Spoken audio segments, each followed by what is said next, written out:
नहमदुहु व नुसल्ली अला रसूलिहिल करीम अम्मा बाद फ़ाऊज़ु बिल्लाहि मिनश शैतानिर रजीम बिस्मिल्लाहिर रहमानिर रहीम। गुज़िश्ता कई दिनों से हम शादी के नाजायज़ रसूम व रिवाजात पर बात कर रहे हैं। आज भी हम इसी सिलसिले को आगे बढ़ाते हुए आप दोस्तों की खिदमत में अर्ज़ करेंगे कि शादी के मौके पर बहुत फजूल, बहुत घटिया, बहुत नाजायज़ एक रस्म अदा की जाती है जिसे रस्म हिना या मेहंदी का नाम दिया जाता है। शादी का मौका हो या आम हालात, ख़वातीन के लिए अपने हाथों में मेहंदी लगाना शरन एक पसंदीदा और मुस्तहब अमल है। शरन औरत को हुक्म है कि वो मेहंदी लगाया करे ताकि उनके हाथ मर्दों के मुशाबे ना रहें।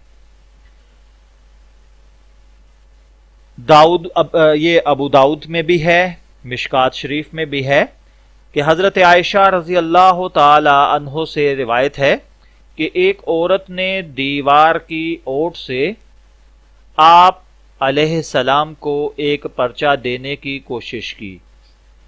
आप अलैहिस्सलाम ने वो पर्चा उनके हाथ से लेने से इनकार फरमाया और इरशाद फरमाया, मालूम नहीं मर्द का हाथ है या औरत का। तो अर्ज किया कि औरत का हाथ है। आपने इरशाद फरमाया कि अगर औरत का हाथ होता तो मेहंदी लगा हुआ होता है। हाथ और नाखन मर्दों के मुशाबे नहीं होते। उस जमाने में शादी से कबल रस्म मेहंदी के नाम से जो रस्म अदा की जाती है, इसमें शरन बहुत सारी कबाहतें हैं। इस मकसद के लिए बास बरादरियों में मुस्तकिल दावत होती है। मर्द और ख़वातीन का एक बहुत बड़ा इज्तिमा होता है, इसको जरूरी समझा जाता है। दावत न करने पर लान तान होती है। रिश्तेदारों में से जो इस दावत में शिरकत न करे उसे भी लान तान का निशाना बनाया जाता है।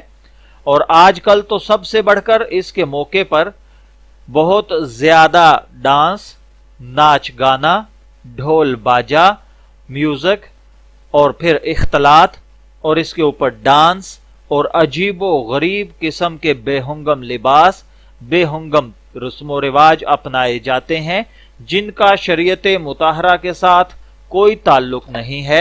इस वजह से इसको तर्क करना वाजिब है, इज्तिनाब लाजिम है।